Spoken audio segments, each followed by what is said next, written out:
Hello and welcome to another Filmcast Without a Cause. We are Flick and Flack damn it.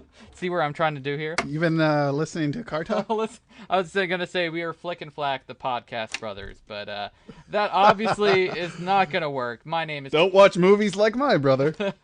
Obviously, we're not Flick and Flack. My name is Jacob Rosdale. And I'm Patrick Bilberg. And we're going to talk about some movie news. We're going to review a film. And we're going to have our holiday movie preview. I don't know if you can really call it a preview since we are technically in the holiday movie season. But that's what we're going to do anyway. We're going to review a biopic later on in the show. That would be Spielberg's Lincoln.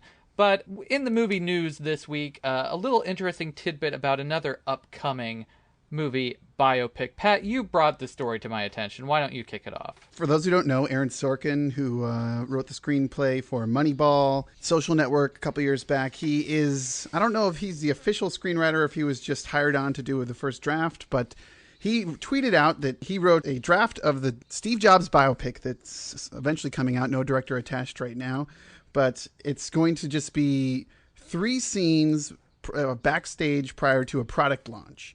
And those product launches, in case you care enough, are the first Mac, Next, which is the company he left after he was unceremoniously booted from Apple, and the iPod. So it's basically the telling of this, this man, this mercurial man, this tyrant of technology, through 3 scenes, not like him at home or him going through cancer or... him on his acid drug phase, well, maybe with Next, but it's just backstage prior to a story launch. And I think this is a brilliant idea. That's why I sent it to you. Jacob, are you of a different opinion? I went back and forth on this because the first place my brain went was that this is really kind of an interesting experiment. I fear that it will come off as a little bit like a play, Sorkin being a playwright, and we might actually get into that a little bit later with... Tony Kushner's script for Lincoln. But as I thought about it more, there actually is another Steve Jobs film in production. It may have already finished filming. That's the one with Ashton Kutcher. I kind of got my wires crossed. I didn't know if Ashton was in this one or that other one. Okay. No, that one has actually started filming, I believe. So this is, I think that film is going to be much more the traditional bio film. And so this kind of experimental take makes me much more interested in this film than what I was imagining a Steve Jobs biopic. It also almost guarantees that there's going to be a lot of walking and talking and signature. Maybe Sorkin's going to direct this himself. There hasn't been a director attached, but...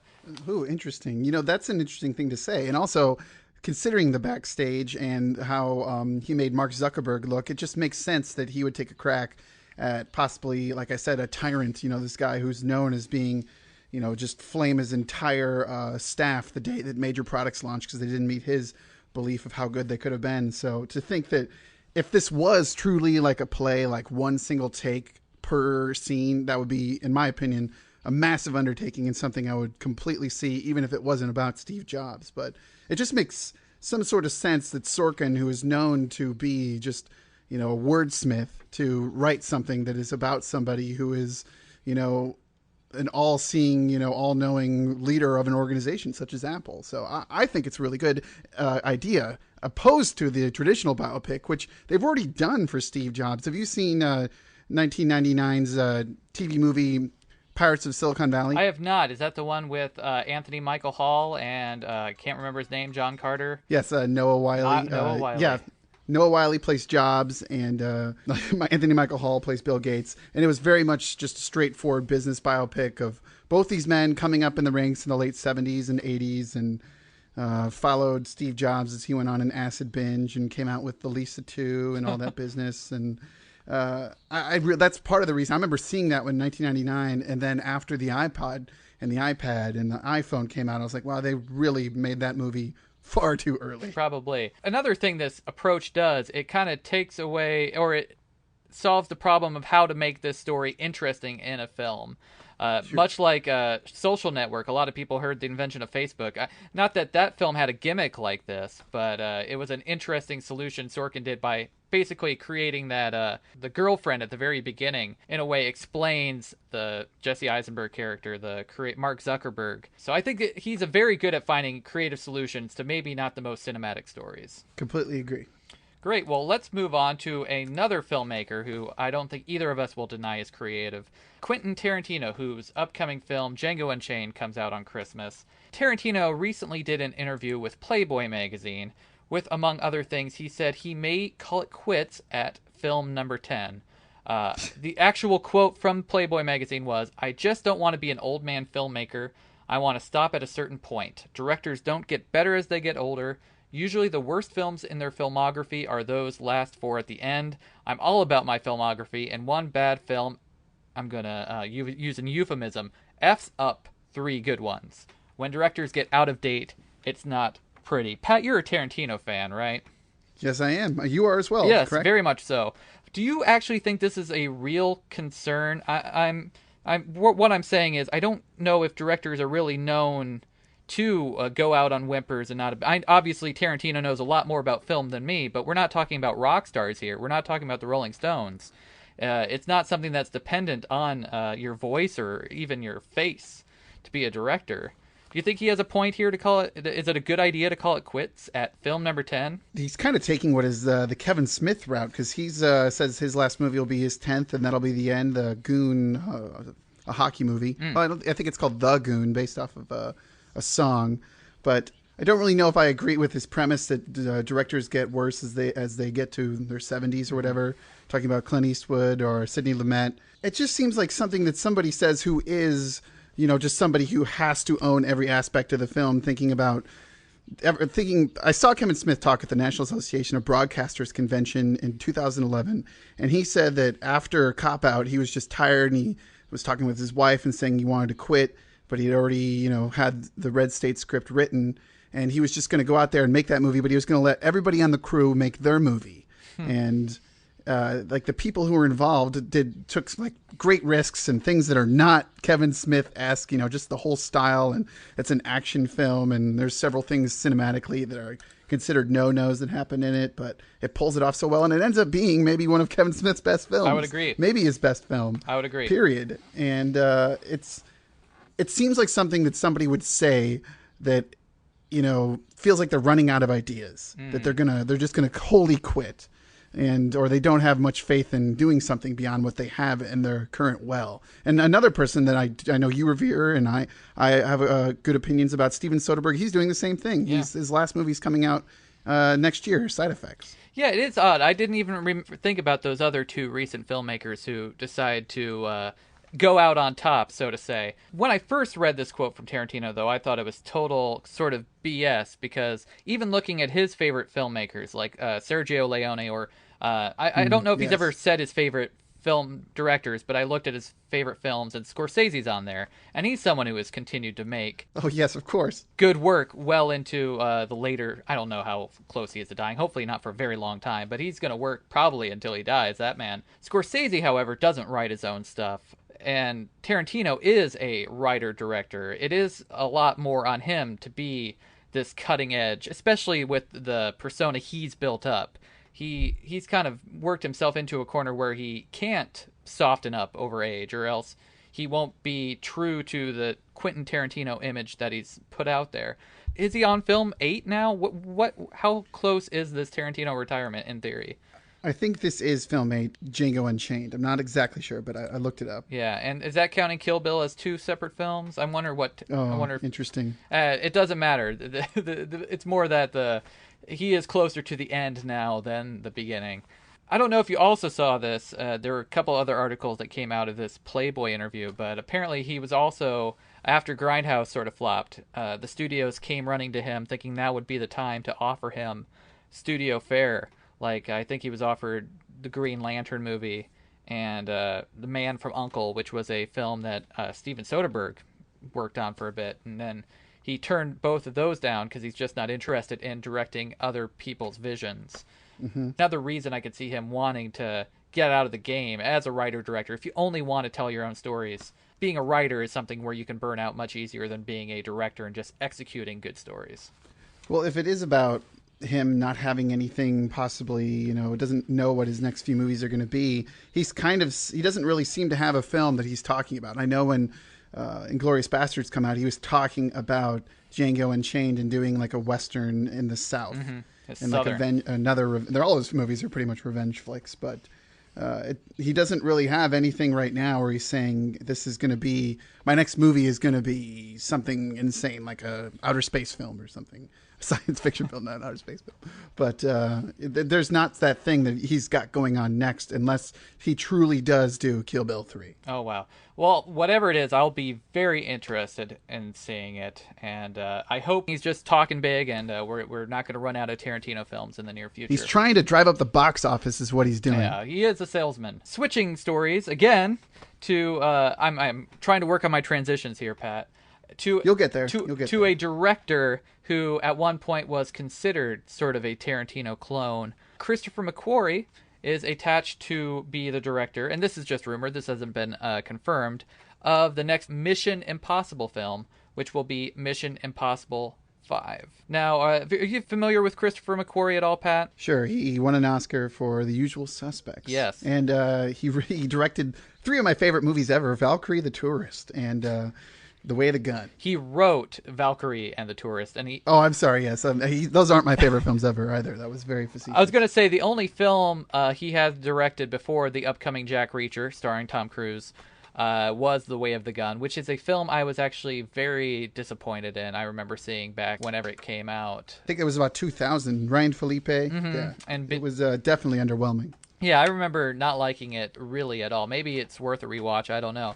But this is news that interests me. I am very much a fan of the Mission Impossible franchise, especially in the way that it gets different directors for each film. And especially after each film is a hit, there's always buzz. Oh, will J.J. Abrams return to direct Mission Impossible 4? And then after Ghost Protocol was so popular, people wanted Brad Bird to return. But that's not what the series does. And that's the one thing probably that makes the series interesting, is that it reinvents itself almost. I would say 3 and 4 are almost too similar, but it goes from being a spy thriller to a dumb Hong Kong style action movie. Well, my opinion is I say why not? It's not like this is a franchise that is, some people hold near and dear to their chest, like oh, you can't mess with this film, how dare you get Mick G to direct Mission Impossible 5 or something. I mean, are you of that opinion? That No. They have to get the right guy to do the next one? I think they need to get a different guy for each one. Yes, I'll agree with that. Yeah, and Christopher McQuarrie, like I said, I haven't seen Way of the Gun in a long time. Have not seen Jack Reacher yet, though I actually am looking forward to that one. It reminds me of before J.J. Abrams was attached to MI3, there was talk of Joe Carnahan, who at that point I think had only done Narc, to direct the third one, and the idea in my mind was that it was going to be this more down-to-earth, gritty Mission Impossible film, going based simply off of Narc. But then Joe Carnahan went on to direct the A-Team, which is ridiculous big action, obviously. But if McQuarrie, from what I know of McQuarrie, if that's the direction he's going, that actually would be a good way to go after Ghost Protocol, because he can't get much bigger than where that film went as far as the action set pieces. Well, I think what might be the most disappointing to me about this, and if there is anything to be disappointed about, it's that Tom Cruise is still involved. Weren't we told that Jeremy Renner was going to take this and run with it after the 4th movie? It just seems like Tom Cruise has done this character in different ways and iterations over possibly his last 8 or 9 films. In a way, though, I think Ethan Hunt is possibly the perfect Tom Cruise character, because he is sort of a blank slate. Generic action hero goes here, and then that's how the franchise works. You can plop him into any different type of spy thriller. They don't really need to have any continuity, even though, like I said, 3 and 4 kind of tie in together. And I think that's why Ethan Hunt and Tom Cruise work so well, is there isn't much to the character other than he's an extremely physical guy, and Tom Cruise loves to do his own stunts. That's all you really know about him. All right. Well, I guess we'll just have to wait and see Mission Impossible 5 in 2 or 3 years, huh? Exactly, yeah. No use in getting too speculative at this point. But let's move on to our review for this week, and that would be Steven Spielberg's Lincoln. Congress must never declare equal those whom God created unequal. Leave the Constitution alone. We're stepped out upon the world stage now, with the fate of human dignity in our hands. Blood's been spilt to afford us this moment. Now! It's 1865. President Lincoln has just been reelected. The Civil War is nearing its end, but before the Union can be reformed, Lincoln has one last battle to win. getting the House of Representatives to ratify the 13th Amendment to the Constitution. This settles the fate for all coming time. Today in America, the name most synonymous with film director is hands down Steven Spielberg. Sorry, Michael Bay. Over the last 4 decades, he has helmed some of the most cherished films in recent cinema. It seems fitting that the man most synonymous with film would make a film about the man most associated with the presidency of the United States of America, Abraham Lincoln. As probably the most revered man in American history, Abraham Lincoln has been depicted over 300 times in television and film in every form, from everything from comedy to drama and science fiction to horror films. So, Jacob, as beloved as these two men are, and seeing as you are a self-professed Spielberg fanboy, does this depiction of Lincoln sit at the top of Spielberg's cinematic accomplishments, or simply another valiant effort to do our American hero justice? You know, I'm not sure where it's going to stand in Spielberg's filmography, all things said. At the very first scene of this movie, it ends in this very sentimental, kind of artificial way where people start reciting the Gettysburg Address to Abraham Lincoln. And I was enjoying the scene, actually, even though I was rolling my eyes and being like, okay, this is going to be another, sentimental Spielberg fest. But it doesn't really return to that tone throughout the film, I don't think. For the most part, it's different than a lot of, Spielberg has two kinds of, well, he has a variety, he makes all sorts of films, but it usually falls into the fun camp and the dramatic, serious film camp. I think Amistad and Saving Private Ryan and, of course, Schindler's List. And this is definitely in the serious camp, but it's much more minimal than I think what we've come to expect from Steven Spielberg. The craft is still there, but it's just not, I feel, his same approach that he's taken before with these serious topics. And I think the movie is better for it. Do you agree? Where do you think it ranks? I might go the other way, but before I say anything, I have to say that Lincoln has a long future in front of it of being shown to middle schoolers, yes. just as Glory and Gandhi did when I was in middle school. Yes, I was thinking the same thing, actually. But it is impossible to tell the story of Lincoln without him being the centerpiece. And while it seems like many of the scenes where things are flying out of control, except for the House of Representatives, he's forced to rein in the room and give some perspective to everything. And it just seemed too convenient. And not that beginning scene, even though the Gettysburg Address almost is above Lincoln's stature. It's just, there did seem to be times where it was like, maybe by the third time Lincoln started telling a story. Yeah. And I was feeling kind of the same way as the manipulated congressman that, it's like, okay, we get it. You know exactly the right thing to say at all the right times. Mm-hmm. And maybe it just felt like this repeated display of reverence and awe at the president. And it made discussion of anything outside of the amendment hard to swallow, almost as if the film was constantly there to remind us how important a man Lincoln was. And even in his day, people saw him as some sort of historic figure. I'm not going to disagree with that point, because I do think I don't think there are any out and out bad scenes in the film, and I know there are several I would almost call great scenes, but most of the scenes kind of hit the same kind of notes over and over about Lincoln's gravitas, or he gives lots of speeches that deliver these messages about equality and civil rights. And I think there are probably a few, there are some redundant scenes in there. And there may be one or two unnecessary subplots. Besides the amendment, we also have his son wanting to join the army at the very end of the Civil War. And him dealing with his crazy wife. And that's the stuff the subplot I really could have done without was the Sally Field stuff. Yes, I agree. I didn't love the film, but I do think it was very well made.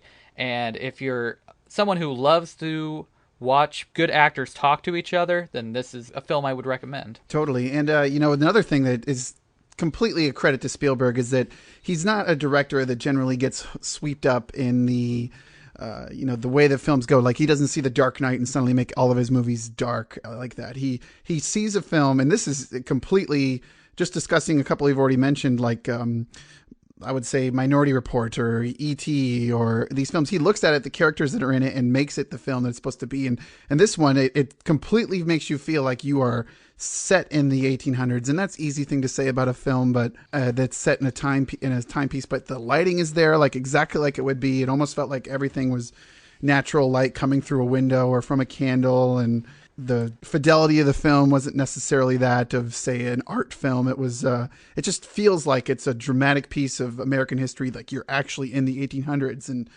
that's just something that Spielberg knows how to do better than almost anybody else, it seems.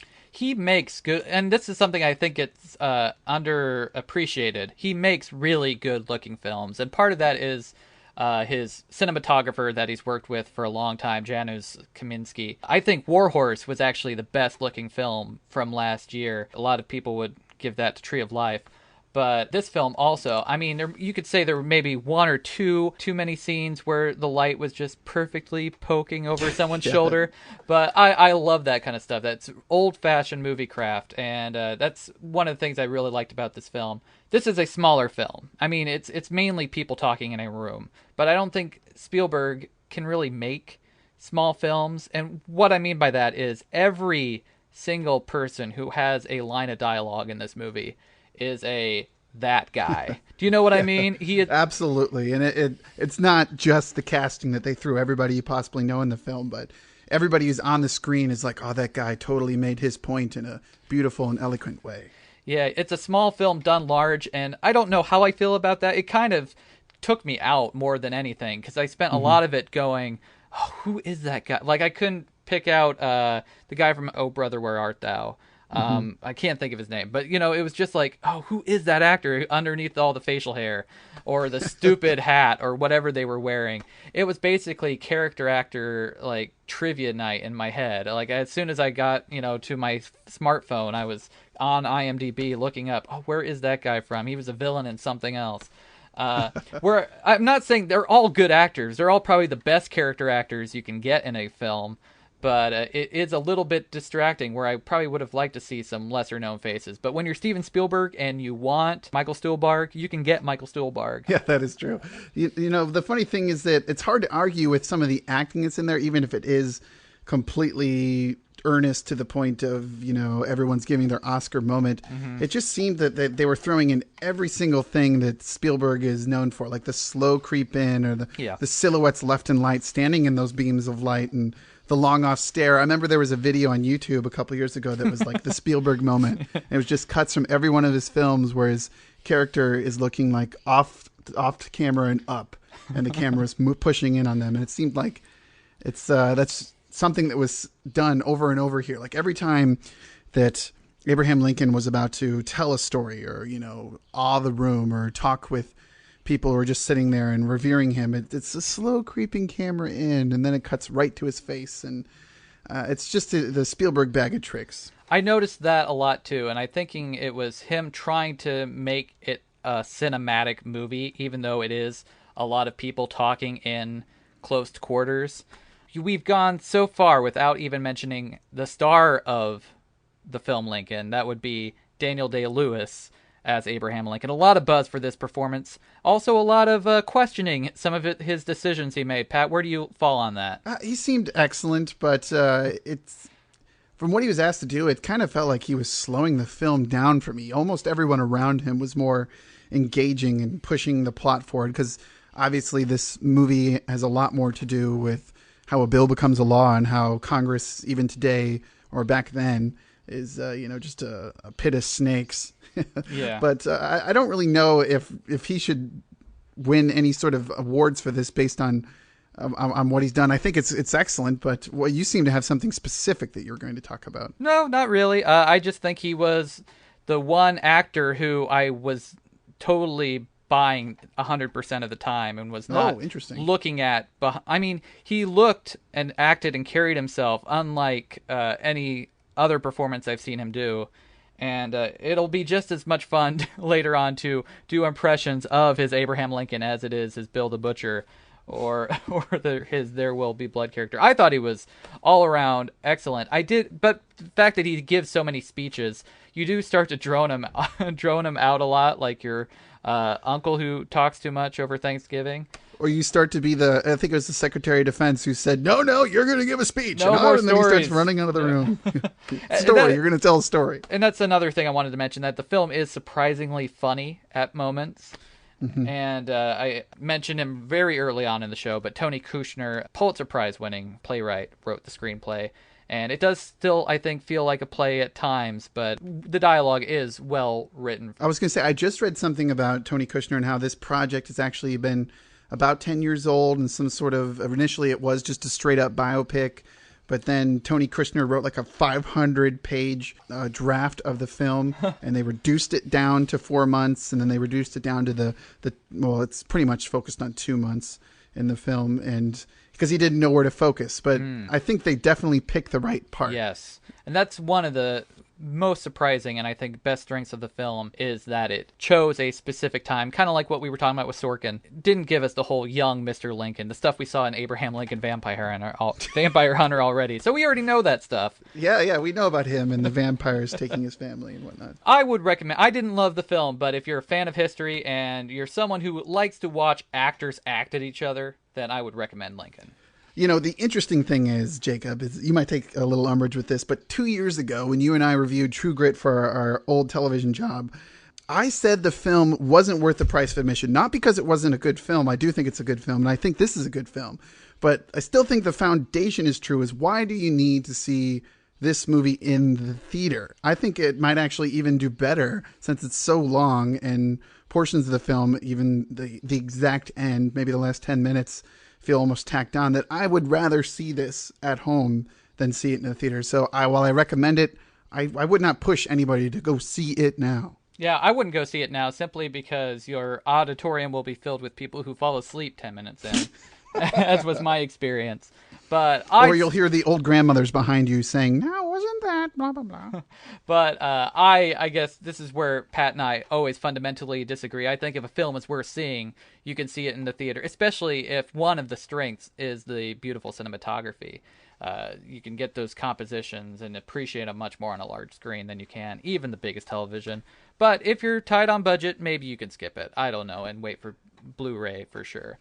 And if I can say one thing, because of course this is the year where Oscar talk seems to be the thing, is I'm concerned that, like The King's Speech before it, this film will take the Oscar for Big Picture just because of the situation and the beauty with which it's shown and the actors involved. So maybe that's a topic for another time, but no, I had to get that in there. I think it's very fair to say, and I think that's one of the reasons the film didn't connect with me 100%, is it feels so much like an object. It's such an iconic subject. It's done by such an iconic director with an iconic actor. It feels more like an object than a living, breathing film, even though it is a very good one, as I say. And it definitely is going to win SAG Awards because almost everyone in Hollywood is in this movie. So Lincoln is rated PG-13 for an intense scene of war violence, some images of carnage, and brief, strong language. I don't know why smoking isn't included in the MPAA rating, but just be warned, there is some slight smoking in Lincoln. We're going to come back, talk about what's new on DVD this week, and talk about the holiday movie season. Keep listening. New on DVD this week, November 20th, just in time for Black Friday shopping. Actually, not a lot of new movies out this week. The big one being The Expendables 2. Pat, even though we reviewed this on the show, you did not see The Expendables 2. Are you going to check it out on Blu-ray or DVD? Oh, certainly. You know, what's a $1 at the Redbox for something this ridiculous? Also new, Ken Burns' latest PBS documentary, The Dust Bowl, which I'm quite looking forward to, actually. I'm actually looking forward to this other documentary he's doing about the Central Park rape murder. Have you heard about this? Yeah, that one's actually coming to theaters. Oh, well, I'm excited for that. I know it's not on DVD, but I saw The Dust Bowl, and now I really want to see this other one. A couple of films that are new to Blu-ray that aren't necessarily new films. Grave of the Fireflies, one of the most depressing anime films you could possibly see, but also one of the best. Have you seen Grave of the Fireflies? No, sadly. Well, you should. Also, a film I haven't seen, but I may now that it's on the Criterion Collection, Heaven's Gate, the film that ended a auteur-friendly Hollywood in the mid-'70s, famously. And the Tarantino XX Film Collection. I don't know why it's called the XX Film Collection. We've established he doesn't have 20 films. He actually only has 7. We were wrong, not 8. Maybe it's his 20th year as a filmmaker. Maybe I'd have to bet 92. That sounds about right for Reservoir Dogs. You and I kind of fall in different places when it comes to film collections. You like to have a complete series, right? If I'm going director or franchise, yes. I'd rather wait till he actually does hang it up to buy a collected box set. And I probably wouldn't buy this either, but if it's on sale, that's where I will sometimes get an incomplete set. If I can get the 5 films for a bargain and then pick the 6th one up, that's kind of where I'm at with that. But probably neither of us will be picking up the Tarantino XX film collection. Not going to end up on our Christmas lists. See anything good this week, Pat? I am on what I'd like to call a before my time run of old films. I watched Serpico, and I watched Network and Reds, and I've seen Chinatown, but I watched that. And I had not seen Network, and I hadn't seen Reds since high school, I think. But Network is probably maybe the best dark comedy I've ever seen. And just where it goes in that film, it goes off the rails, then back on, then completely derails, then back on. It's so good. I actually want to see that one again. Have you seen Network? I saw Network in high school. I think I own the DVD somewhere. But it is something I need to revisit. It is good. It's one of those movies where you are in the middle and you're like, oh my goodness, this has just completely lost it. And then somehow it just flips it right back on. It's so good. I have not seen Reds though. That is in my cinematic blind spot. Oh, it's long, but it is very, very interesting. Especially looking at alternative looks at wars and history and things that people talk about. There's a complete idea behind World War I and Reds that if you haven't seen it or don't know much about, it's an interesting pacifist take on World War I and war in general, for that matter. What did you see this week, Jacob? I saw a couple of films. I'll start with the one that we both have seen recently, Safety Not Guaranteed. You mentioned it last week on the show, and you said you wouldn't say anything about it until I saw it. I think you didn't want to color my opinion on it one way or the other. Yes, well, that's generally almost a saying of I didn't enjoy it, because if I liked it, I would have said, see it now, this is awesome or something. But yeah, what was your opinion? Oh, it's pleasant enough, but the problem is it falls into a lot of the traps independent romantic comedies do. The silly, goofy subplots for the supporting characters, the music that is, if you had a CD that said indie movie soundtrack on it, it would be on this film. Tinkly piano or just a little jinky guitar. I think the performances are good. I like Aubrey Plaza. I like Mark Duplass in it. But I don't think it did enough with its premise. Anything you want to add to that? I thought there were some good ideas with time travel talk and the funnels of time at both ends and all that. But it just it takes a step in the closing part of the film that completely makes me dislike this movie. And I kind of thought that Jake Johnson, the journalist that goes with Aubrey Plaza, is completely over the top and ruined the film for me. Okay. I'm more of a fan of Johnson than you, but I agree with you with that ending. It went a step too far without giving anything away. We can take some sort of solace in knowing that Colin Trevorrow tweeted out yesterday that the odds of him directing episode 7 are 37-20 to 1. So he probably will not direct the next Star Wars film. Yeah, we were texting each other as soon as I had finished viewing that, and you asked me if I thought he'd be right for the job, and I said 90s era Kevin Smith would be more qualified for the job than Colin Trevorrow, and I don't know if that was fair. Oh man, that's a harsh criticism. The other thing I saw, which I still don't know if I would recommend this, but I tweeted it out, that if I had seen Barry Levinson's The Bay, which is a film that came out this year, before our Halloween show, I would have mentioned it as a film that gave me the EBGBs today, because it is a scary film. It's kind of a mockumentary. It's somewhere between mockumentary and found footage. It has a lot of found footage elements, but it is told in the past tense by a narrator who was a witness to the event. So it works a lot better than a lot of found footage films where the character on the screen has to explain why they're filming or give a lot of exposition. That the narrator or the person who's guiding us through this, the filmmaker, serves that role in this. And it's I didn't know much about it other than that it was an ecological horror film, which I was assuming. And with the title The Bay, I thought it was going to be a Jaws-type monster movie. But it's actually something a lot more frightening than that and a little more based in reality. I don't want to spoil specifically what it is, but it's kind of Jaws meets a Contagion film, I would say. And it really creeped me out. Oh my gosh, there's some gross, realistic stuff in there. But I see a lot of people criticizing it online, saying it was either not scary enough or that it got on a high horse with its ecological message. And I cannot agree with either of those. I thought it was scary, and I don't exactly know what the message is. So, and obviously it's not too heavy-handed. But if you want something different and spooky, not spooky, but EBGBs, I would recommend The Bay. All right, excellent. Looking forward to it. But let's move on to our special segment for the week, as I think Pat dubbed it for your consideration this week, the holiday season preview. And I don't know, I mentioned this earlier. This was originally on our calendar for a couple weeks ago or a week ago. And the holiday movie season, I think, started probably with Skyfall. These are the films that are designed to lure families in over the holidays. And it's also filled with Oscar baity films. Would you agree with that statement? Absolutely.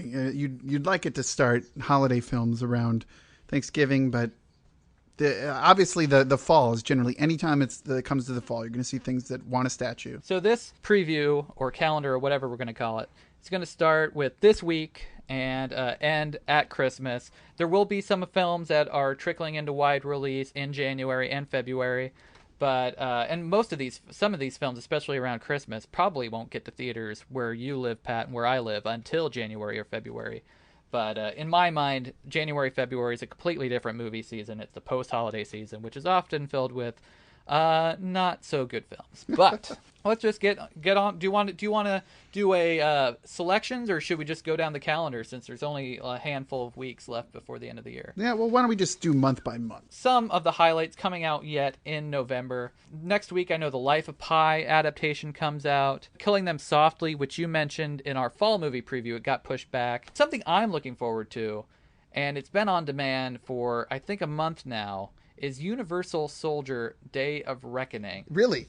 Yes. I don't know why, because I haven't seen any of the other Universal Soldier movies. You haven't seen the first one with Dolph Lundgren, and I think they made one in the 70s, actually, but you haven't seen the Dolph Lundgren Jean-Claude original? No, I've not seen that one. It does not hold up well at all. I never saw Universal Soldier The Return, but I hear the last couple direct-to-video ones, or direct-to-VOD, whatever have you, have been, and have JCVD. I guess he took a break. Yeah. I know nothing about this franchise, but apparently they star JCVD and this Mark Atkins guy who is in The Expendables 2 and is apparently an awesome kickboxer, and apparently the action in the past, this one and the one before it, is just insane. I would probably have to start at the beginning and watch all the Universal Soldiers, but I'm actually very interested in Universal Soldier Day of Reckoning. Anything in the month of November that you are most excited for? Most excited for? That would be Killing Them Softly. I really like the films that Brad Pitt has been in lately, and this one just looks so cool, and I really liked, initially I did not like, but I've come back to love The Assassination of Jesse James by the coward Robert Ford, which this Killing Them Softly is directed by the same gentleman. But that's predictable. I don't think there's anything in November that's unpredictable. Maybe Rust and Bone, yes, which is a Belgian film. It has Marion Cotillard in it, and since I come from Belgian descent, it never hurts to be Belgian in my book. One other notable Oscar baity film that's coming out in November is Hitchcock, and this is a film, even though I am a giant Hitchcock fan, I seem to be a fan of everything. I apologize if that's what it seems like. I do not have much interest in this film. I don't know, somewhere along the line I've kind of turned against Anthony Hopkins from great actor into gigantic ham. And looking at him in that Hitchcock makeup, I saw the trailer for the first time, I think it was with Argo or something recently, and I'm just like, I do not want to see that. I'm much more interested in the film that just came out on HBO, The Girl, with Toby Jones as Alfred Hitchcock. I don't have HBO, so I wasn't able to see that. Maybe if I visit a relative with On Demand over the holidays, I will see that. But where do you fall on Hitchcock? Is that something you were interested in? I think it looks pretty interesting. It almost looks like it's a comedy in some sort of sense, or maybe like a lighthearted Spielberg comedy / dramedy or whatever. But I think it looks all right. I don't have the hang up that you do. Okay, well, maybe we'll review it on the show and we can talk about it. I'm going to go a little bit more in depth in December because it actually is a few weeks away we won't be stepping on our toes as much. Coming out on December 7th is Hyde Park on Hudson. That's the only major for that week, because the next week is The Hobbit: An Unexpected Journey, which is unsurprisingly left alone on that date. When it comes to the end of the year, there is a huge traffic jam. I'm just going to name off a bunch of movies that are coming out within a 1 week period. Amour, the new Michael Haneke film. Zero Dark 30, The Guilt Trip, The Impossible, which is the tsunami film starring Ewan McGregor. Jack Reacher, Not Fade Away from the creator of The Sopranos. On the Road, This Is 40, Les Miserables, Django Unchained, Parental Guidance, and West of Memphis. Of any of those, Pat, which one are you most excited to end the year with? This isn't a very left field thing to say, but might be most interested in Les Miserables, actually. It just looks so huge, and that's like one of the most celebrated musicals of all time, obviously, but it just looks so good that I'm really anticipating that. And there's a Tarantino film in here, and Zero Dark 30, but there's just something about that film and the way that that song is in the trailer that makes it just look like it's going to be something really special. And I've kind of been put off by musicals in the last 10 years, and I like musicals, but do you agree with me? Do you think that looks really interesting? I actually am kind of taken aback, because that's actually the film I'm probably most looking forward to. Oh, okay. Ending the year. Maybe we should just put that on the side and said something else. Well, then it'd probably be, for me, Django Unchained. You and I are both kind of cold on The King's Speech, and this is by the same director, and it looks like he's using a lot of the same distorted lenses and Dutch angles and whatever, but it looks like a high-class production, and I'm very excited by the prospect of live singing on camera. I saw Les Miserables at the Des Moines Civic Center in probably high school, and I really liked it. I don't know if this movie is going to be nearly as long as the actual stage play, but I'm quite excited for that. And also Django Unchained, because I'm always interested in what Tarantino does. Well, I think after that, if Django Unchained is your number 2, Zero Dark 30 is mine. Obviously, nobody knew much about it, even coming in the last month. But every new trailer that's come out, I've broken so many rules and watched it so many times. It looks intense, way more intense than Argo. Where I fall on Zero Dark 30, I'm afraid, after I saw the trailer with Lincoln, it almost strikes me as the same problem I mentioned earlier with Lincoln, where it's this obviously high-profile story, the killing of Osama bin Laden, this Oscar-winning director's follow-up, doing a lot of the similar things, it appears, that she did in The Hurt Locker, and a lot of actors I like. I really should be excited for this film, but it just seems, at this point, it still seems more of an object, something that is going to be huge, that I just haven't seen yet or engaged with as a piece of art yet. But that's more my baggage, perhaps. But I definitely will go see it for sure. But and I'm also excited. I'm probably more excited if I had to say a third film. I am curious for Jack Reacher. I usually have to go on movie marathons to see everything I want to see around Christmas and the holiday season.